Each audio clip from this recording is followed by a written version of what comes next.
ఓం నమ శివాయ ఛానల్లోకి స్వాగతం అండి. అందరికీ నమస్కారం అండి. ఈరోజు ఈ వీడియోలో మనం కన్యా రాశి వారి యొక్క జాతకం గురించి తెలుసుకుందామండి. వీరి జీవితానికి సంబంధించినటువంటి ముఖ్యమైన అంశాలు ఏంటి, అలాగే ఈ 2026 సంవత్సరం జూన్ 24వ తేదీ బుధవారం యొక్క దినఫలాలు ఈ కన్యా రాశి వారికి ఏ విధంగా ఉంటాయి.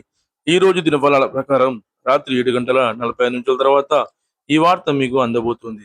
జాగ్రత్తగా ఉండాల్సిన అంశాలు కూడా మీకు కనిపిస్తున్నాయి. అయితే ఎటువంటి వార్తను మీరు అందుకోబోతున్నారు, అలాగే ఈ రోజు దినఫలాల ప్రకారం మీరు ఎటువంటి అనుకూల ఎటువంటి ప్రతికూల ఫలితాలను అయితే చూడబోతున్నారు. ప్రతికూలతను అనుకూలంగా మార్చుకోవడానికి మీరు చేయవలసినటువంటి దేవతారాధన కానీ, పరిహారాలు కానీ ఏమిటి అనే విషయాలన్నీ కూడా ఈ రోజు ఈ వీడియోలో వివరంగా తెలుసుకుందాం. అయితే వీడియోలోకి వెళ్లే ముందు ఫ్రెండ్స్, మాదొక చిన్న రిక్వెస్ట్ అండి.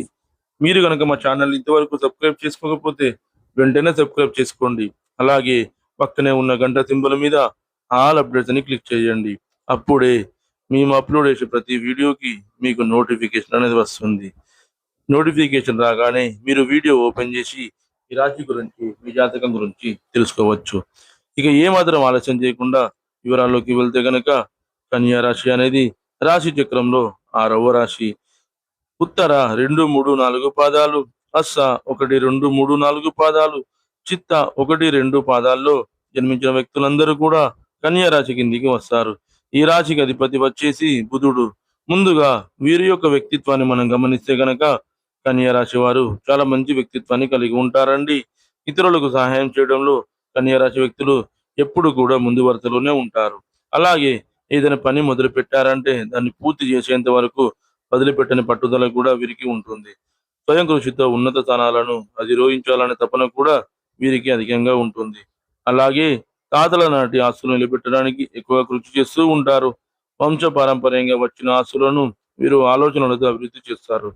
అయితే ముఖ్యంగా కన్యా రాశి వారి యొక్క జాతకం ప్రకారం ఈ జూన్ 24 బుధవారం యొక్క దినఫలాలు చూసే కనుక, ఈరోజు కుటుంబ సభ్యులతో ఎక్కువగా సమయాన్ని అయితే మీరు గడపబోతున్నారు. అలాగే చాలా కాలం క్రితం కలుసుకుందాం అనుకున్నటువంటి ఒక వ్యక్తిని మీరు ఈరోజు కలుసుకునే అవకాశాలు కూడా కనిపిస్తున్నాయి.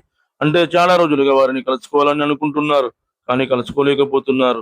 అటువంటి వ్యక్తిని మీరు కలుసుకునే అవకాశాలు ఈ రోజు దినఫలాల ప్రకారం ఈ యొక్క కన్యా రాశి వ్యక్తుల జీవితంలో కనిపిస్తున్నాయి. అలాగే కన్యా రాశి వారు నూతన ఉద్యోగ ప్రయత్నాలు చేస్తున్న వారికి కూడా సమయం బాగా కలిసి వస్తుందని చెప్పుకోవాలి. ఈరోజు దానికి సంబంధించి ఒక అప్డేట్ న్యూస్ అయితే మీరు రిసీవ్ చేసుకుంటారు. ముఖ్యంగా ఒక వార్త మీకు అందుతుంది. రాత్రి 7:45 తర్వాత మీ యొక్క స్నేహితుల నుండి కానీ, మీ యొక్క బంధువుల నుండి కానీ ఒక శుభవార్తను అయితే మీరు రిసీవ్ చేసుకోబోతున్నారు. అంటే ఏదైనా శుభకార్యానికి సంబంధించినటువంటి ఆహ్వానాన్ని మీరు అందుకోబోతున్నారు. ఇది మీకు కూడా చాలా ఆనందాన్ని ఇచ్చేటువంటి వార్త అని చెప్పుకోవాలి. చాలా రోజులుగా ఈ వార్త కోసమే మీరు ఎదురు చూస్తూ ఉన్నారు. ఇది మీకు చాలా ఆనందాన్ని ఇవ్వబోతుంది. అలాగే జాగ్రత్తగా ఉండాల్సినటువంటి కొన్ని అంశాలు కూడా ఈ యొక్క కన్యా రాశి వారికి ఈ రోజు దిన ఫలాల ప్రకారం కనిపిస్తున్నాయి. అపరిచిత వ్యక్తులను నమ్మకండి. వారి వల్ల మీరు మోసపోయే ప్రమాదం అయితే ఎక్కువగా కనిపిస్తుంది. రోడ్డుపై వెళ్తున్నప్పుడు మీరు ట్రాఫిక్ నియమ నిబంధనలు ఎట్టి పరిస్థితుల్లో కూడా ఉల్లంఘించకూడదు. వాహనదారులు అయినప్పటికీ కూడా, కాలినడక నడుస్తూ వెళ్ళేవారైనప్పటికీ కూడా ట్రాఫిక్ నియమ నిబంధనలు ఉల్లంఘించకూడదు. రోడ్డు క్రాస్ చేసే సమయంలో మొబైల్లో అస్సలు మాట్లాడకండి.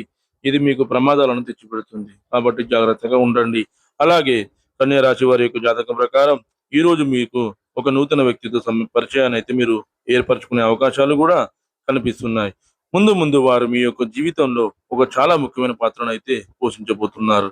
అలాగే కన్యా రాశి వారు చాలా కాలంగా ఏదైనా ప్రయత్నం చేస్తున్నట్లయితే, అంటే ఏదైనా అవకాశం కోసం, ఆదాయ మార్గం కోసం ప్రయత్నం చేస్తున్నట్లయితే, దానికి సంబంధించి రిజల్ట్ మీకు అనుకూలంగా ఈరోజు రాబోతుంది. ఈరోజు తల్లిదండ్రులతో కానీ, మీ యొక్క సంతానంతో కానీ కన్యా రాశి వ్యక్తులు మనస్పర్ధలు తలెత్తే అవకాశాలు అయితే ఉన్నాయి. అదేవిధంగా కన్యా రాశి వారు ప్రతికూలతలను అనుకూలంగా మార్చుకోవడానికి శివారాధన తప్పనిసరిగా చేసుకోవాలి. విష్ణు సహస్రనామ పారాయణం కూడా మీకు మేలు చేస్తుంది. అలాగే మీ శక్తి మేరకు దాన ధర్మాలు చేయండి. అపారమైన పుణ్యఫలాన్ని మీరు ఖచ్చితంగా పొందుకుంటారు. మీ ఆర్థిక స్థితి అనుమతిస్తే కనుక ఒక దేశీయ గోమాతను దానంగా ఇవ్వండి. ఆవును దానం చేయడం ద్వారా కూడా అపారమైన పుణ్యఫలాన్ని మీరు ఖచ్చితంగా పొందుకుంటారు. అలాగే పేదలకు గొడుగులు, పాదరక్షకులు దానంగా ఇవ్వండి. ఈ విధంగా చేయడం వలన మీ ఆర్థిక స్థితి అనేది మెరుగుపడుతుంది. చూశారు కదండి ఫ్రెండ్స్ ఈ వీడియో. ఈ వీడియో కనుక మీకు నచ్చినట్లయితే లైక్ చేయండి, షేర్ చేయండి.